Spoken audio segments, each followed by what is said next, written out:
हिंदुओं का धार्मिक ग्रंथ महाभारत, जिसके बारे में कहा जाता है कि जो भारत में है वो महाभारत में है। यानी कि इंसान की जिंदगी में जो कुछ होता है वो सब महाभारत में है, और इन सब चीजों का उत्तर भी, क्योंकि इसी महाभारत से निकला है महान गीता ज्ञान। ऐसे उपदेश जो आपकी हर समस्या का हल बताते हैं, फिर चाहे समस्या किसी भी युग, काल या समय की हो, सबका एक ही निदान, भगवान श्री कृष्ण द्वारा दिया गया श्रीमद् भगवद गीता का ज्ञान। क्या कहा? हमारी बातों पे भरोसा नहीं हो रहा? अभी हो जाएगा। आजकल की एक सबसे कॉमन समस्या के उदाहरण से समझाते हैं आपको। आजकल की एक सबसे बड़ी समस्या है परिवार में अनबन, और खासतौर पर माँ और बहू के बीच आए दिन का झगड़ा और बहस।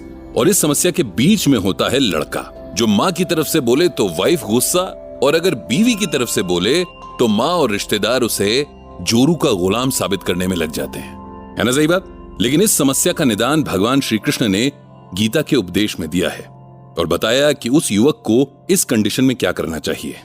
श्री कृष्ण अर्जुन से कहते हैं कि हे अर्जुन, उद्धेर्दात्मना आत्मानम न आत्मानम अवसादयेत आत्मैम ह्यात्मनोम बंधुरात्मैव रिपुरात्मनः।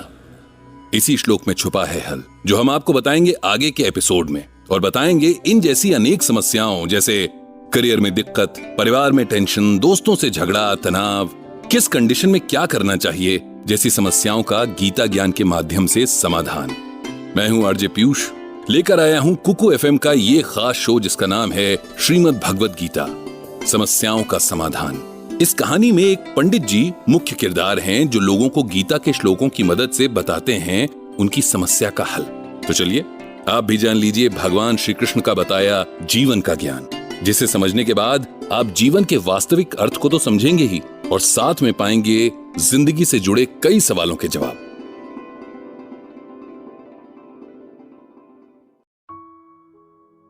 एक छोटे से शहर में रहते हैं पंडित जी, जो न तो पंडिताई करते हैं, न किसी पंडित के घर पैदा हुए हैं, लेकिन फिर भी पूरा शहर और अब तो इंटरनेट की बदौलत जाने कहां कहां के लोग उन्हें पंडित जी के नाम से ही जानते हैं। उनका असल नाम तो ब्रजभूषण है। एक सरकारी ऑफिस में जिंदगी भर काम करने के बदले ठीक ठाक पेंशन लेकर रिटायर हुए हैं। घर में सिंपल सी वाइफ है, 2 बेटे हैं, जो बड़े शहरों में अच्छे जॉब्स पर हैं। अब सवाल ये उठता है कि दुनिया, यहां तक कि उनकी पत्नी भी उन्हें पंडित जी क्यों कहती है? इसके पीछे एक कहानी है, कहानी जो कि पंडित जी, मेरा मतलब ब्रजभूषण जी के जीवन में घटी सच्ची घटना भी है। बात उस दौर की है जब हमारे देश में कंप्यूटर रेवोल्यूशन शुरू ही हुआ था। तमाम बड़े सरकारी ऑफिसेज में कंप्यूटर लगाए जा रहे थे, और एम्प्लॉइज को उन्हें चलाना सिखाने के लिए ट्रेनिंग दी जा रही थी।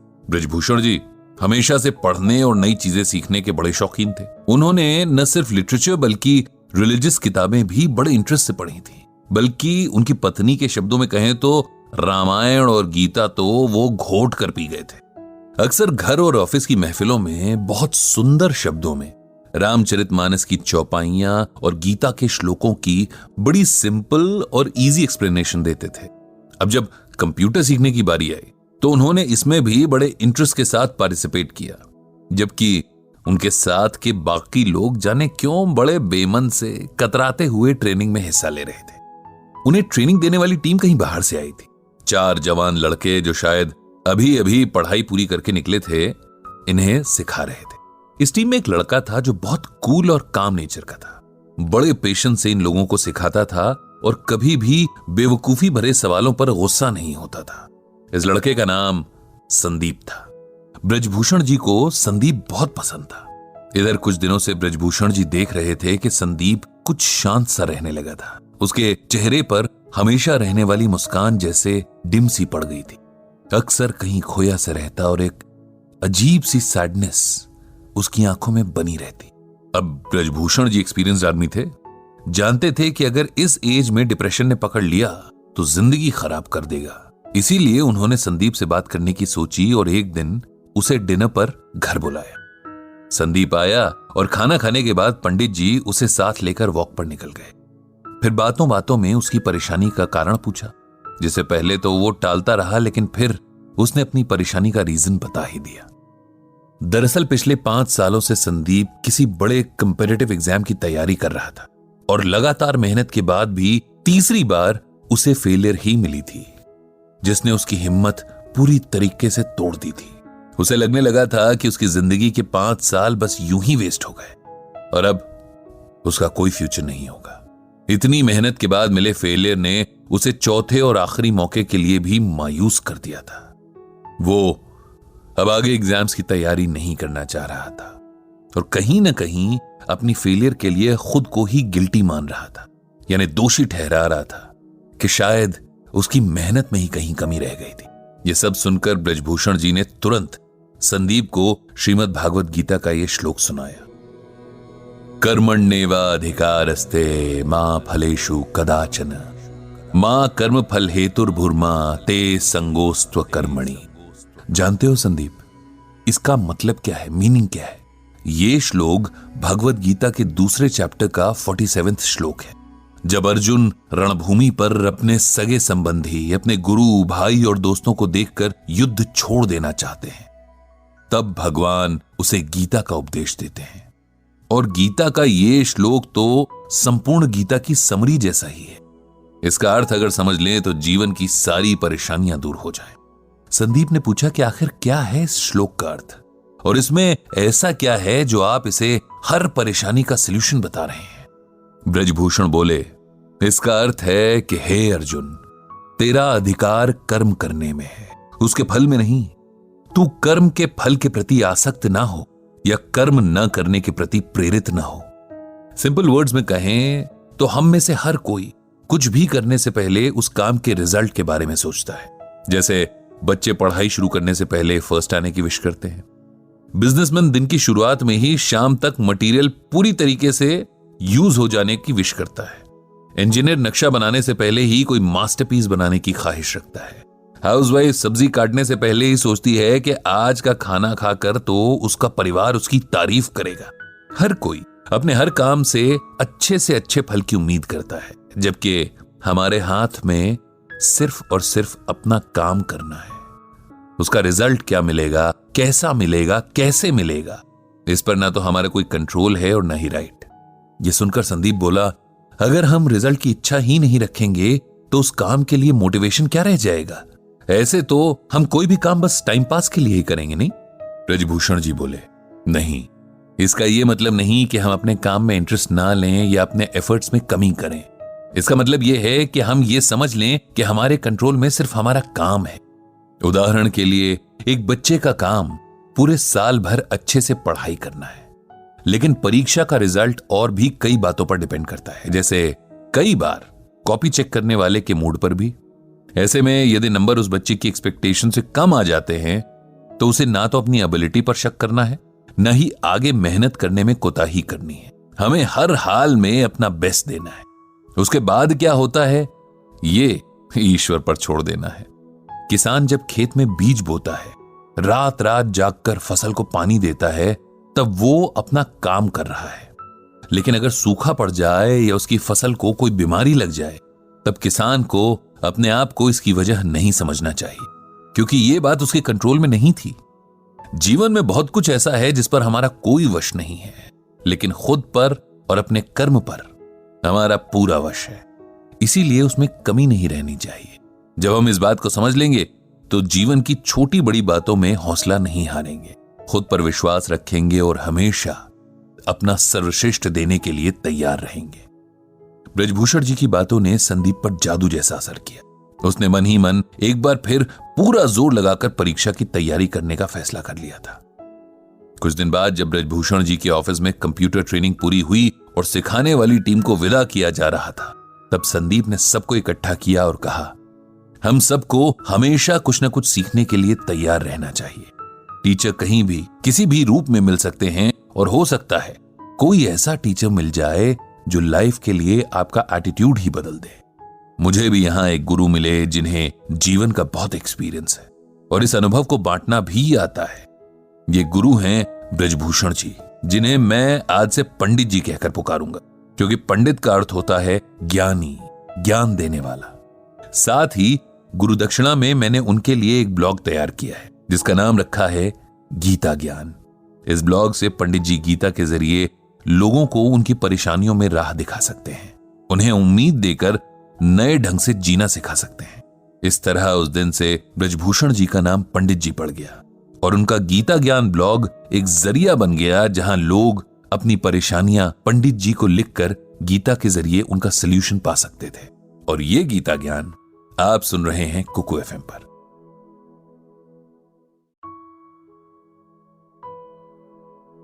रिटायरमेंट के बाद ब्रजभूषण जी उर्फ पंडित जी के साथ कुछ उल्टा ही हो गया।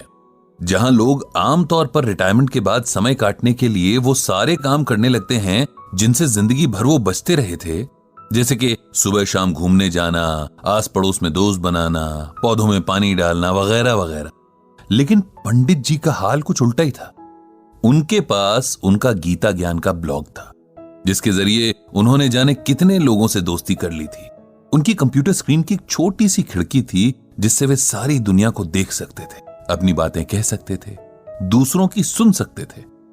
इस एज में अपना सीखा दूसरों को बांटने की और दूसरों से सीखने की उनकी भूख ही पंडित जी को कभी पता नहीं चलने देती थी कि अब धीरे धीरे बुढ़ापा उनकी हड्डियों पर हावी हो रहा है। जिंदगी धीरे धीरे रेत की तरह मुट्ठी से फिसल रही थी। नमस्कार दोस्तों, आप सुन रहे हैं गीता ज्ञान कुकू एफएम पर। और अब आगे की बात। रोज जाने कितने लोग ईमेल के जरिए पंडित जी से अपनी जिंदगी की परेशानियों का हल मांगते और पंडित जी अपने गीता ज्ञान से हर बार कोई ना कोई ऐसा हीरा निकाल ही लाते थे जो अंधेरी रात जैसी मुश्किल में भी उजाले की किरण बिखेर देता। लेकिन कई बार दूर के लोगों को समझाना आसान होता है, अपने आसपास के लोगों को बिल्कुल नहीं, क्योंकि तब आप भी उनके दुख में दुखी होते हैं और तब उनके साथ आपको खुद को भी समझना होता है, जो कि दुनिया का सबसे मुश्किल काम है। पंडित जी भी कल रात से ऐसे ही एक डिलेमा में फंसे हैं। उनके बहुत खास दोस्त रविकांत दुख की नदी में डूब रहे हैं और पंडित जी को समझ नहीं आ रहा है कि कैसे अपने दोस्त को डूबने से बचाएं। क्या कहें ऐसा कि उनके मन को हिम्मत मिले। कहने जाते भी हैं तो अपना ही गला रुआंसा हो जाता है।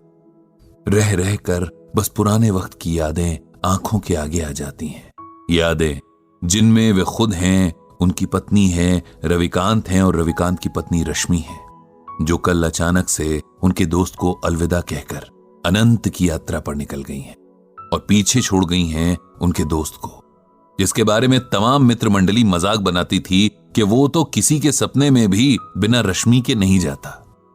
रश्मि और रविकांत की कहानी याद करके पंडित जी बार बार भावुक हो जाते हैं। कुछ 40 बरस पहले नई नई शादी करके ये दोनों इस मोहल्ले में किराए का मकान लेकर रहने आए थे। दोनों ही बैंक में काम करते थे और कुछ काम की व्यस्तता तो कुछ नए होने के संकोच के कारण मोहल्ले के कम ही लोगों से उनकी जान पहचान हो पाई थी। पंडित जी के दोनों बेटे तब बहुत छोटे थे और रविकांत से पहले उनकी दोस्ती उन दोनों से हुई थी। शायद इसका कारण रविकांत का बच्चों से बहुत प्रेम करना रहा हो। धीरे धीरे बच्चों की ये दोस्ती उनके माँ बाप तक पहुंची और ये चारों भी आपस में बहुत अच्छे दोस्त बन गए। ईश्वर के खेल भी अजब निराले हैं। जिस रविकांत को बच्चों से अथाह प्रेम था, उसी को औलाद के सुख से वंचित रखा। पंडित जी की पत्नी के साथ रश्मि ने जाने कितने डॉक्टर्स के चक्कर लगाए, कितने मंदिरों में माथा टेका, जाने कितने दिन भूखे रहकर व्रत उपवास किए, लेकिन औलाद भाग्य में नहीं थी, सो नहीं मिली।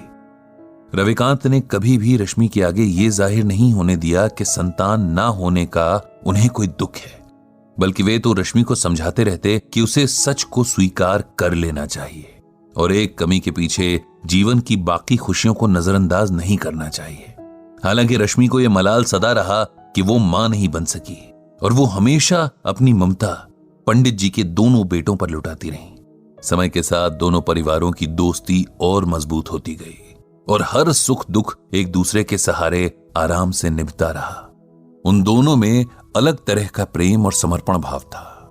दोनों जहां जाते साथ जाते, यहां तक कि सब्जी लेने भी उनकी पसंद और नापसंद हैरान करने की हद तक एक थी। उनका स्वभाव भी एक जैसा, ऐसा लगता था कि जैसे दोनों की ही पर्सनालिटी एक ही रंग से लिखी गई थी।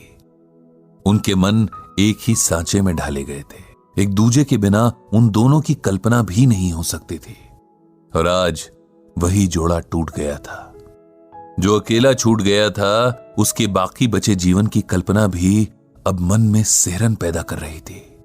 किसी तरह बड़ी मुश्किल से रविकांत को सहारा देकर उन्होंने अंतिम क्रिया से जुड़ी विधियां करवाई थी। रविकांत का हाल ऐसा था कि जिसे देखकर पत्थर भी पिघल जाए।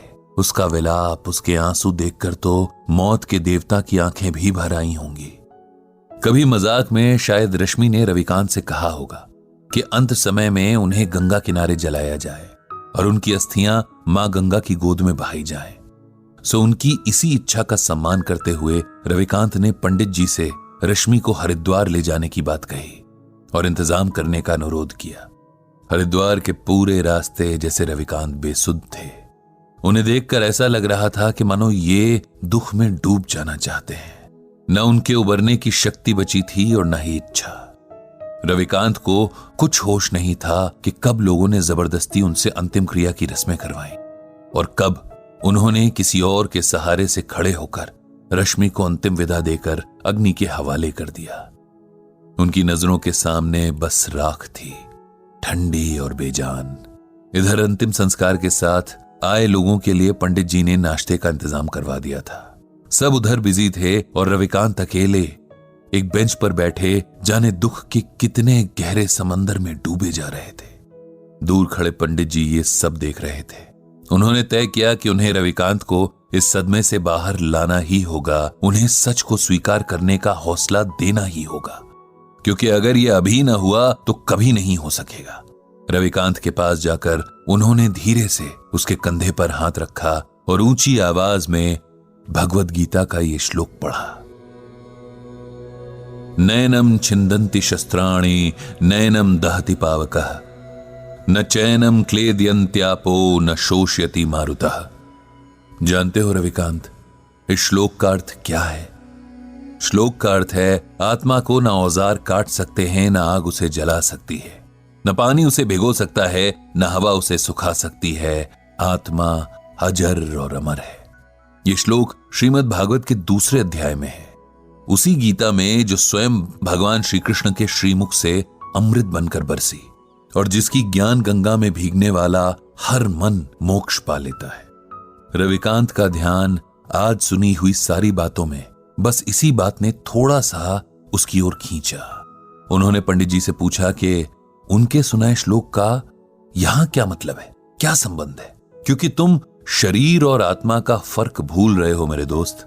अपनी प्रिय पत्नी के शोक में तुम इस सच को अनदेखा कर रहे हो कि उसका सिर्फ शरीर नष्ट हुआ है, उसे चलाने वाली आत्मा नहीं, क्योंकि आत्मा तो अजर अमर है। एक शरीर से दूसरे शरीर की यात्रा करती है, एक जन्म से दूसरे जन्म का फेरा लगाती है। जो मिटा वो मिट्टी थी, जो जीवन शक्ति थी वो अब भी वही है, किसी और मिट्टी में जान फूंकने चली गई है। उसके लिए शोक करना बेकार है, ये उस आत्मा का अपमान भी है। उसे सम्मान के साथ विदा करना ही समझदारी है। यही बात हमें गीता में भगवान श्री कृष्ण अर्जुन को समझाने के बहाने समझा रहे हैं। हमारे मोह माया के बंधन हमें सच्चे लगते हैं, लेकिन सच सिर्फ एक है, और ये वही सच है जिसे भगवान श्री कृष्ण ने अर्जुन को बताया है कि आत्मा अजर और अमर है। इसीलिए शरीर के प्रति प्रेम रखना व्यर्थ है। तुम्हारी रश्मि की देह का साथ तुम्हारे साथ बस यहीं तक का था। इस सच को स्वीकार कर लो और उसकी मृत्यु को उसी भाव से स्वीकार करो जिस भाव से उसके साथ को स्वीकार किया था। माता पिता, बेटा बेटी, पति पत्नी, ये सब रिश्ते देह से जुड़े हैं। आत्मा इन रिश्तों से आजाद है। वो किसी अभिनेता की तरह बस किरदार निभाने तक देह में रहती है। किरदार खत्म तो आत्मा भी किसी और किरदार को निभाने निकल जाती है। जो अब तक जिया उसकी अच्छी यादों को समेट लो, वही जीवन की कमाई है। उसी के सहारे आगे का जीवन काटना है। उस आत्मा को प्रणाम करो और खुद को शरीर के मोह से आजाद करो। पंडित जी की इन बातों को सुनकर और भगवद गीता के श्लोक की व्याख्या सुनकर रविकांत के मन को ऐसी हिम्मत मिली जैसे किसी डूबते हुए को किसी मजबूत हाथ का सहारा मिल गया हो। जीवन के लिखे को स्वीकार करने की प्रेरणा ने जैसे उसके डगमगाते कदमों में ताकत भर दी थी। उसने तय किया कि अपनी मर चुकी पत्नी की यादों को सम्मान देते हुए अब उसकी मृत्यु की सच्चाई को भी सम्मान देगा। और साथ ही और भी गहराई से श्रीमद् भगवत गीता के ज्ञान को समझेगा। इधर खुद पंडित जी का मन भी अब शांत हो गया था। उन्होंने मन ही मन श्रीमद् भगवत गीता और भगवान श्री कृष्ण को प्रणाम किया, उनको धन्यवाद दिया कि उन्होंने गीता के रूप में मनुष्य के लिए हर मुश्किल परिस्थिति का हल पहले से ही बता दिया है, बस उसे ढूंढने और समझने की जरूरत है। ये गीता ज्ञान आपने सुना कुकू FM पर।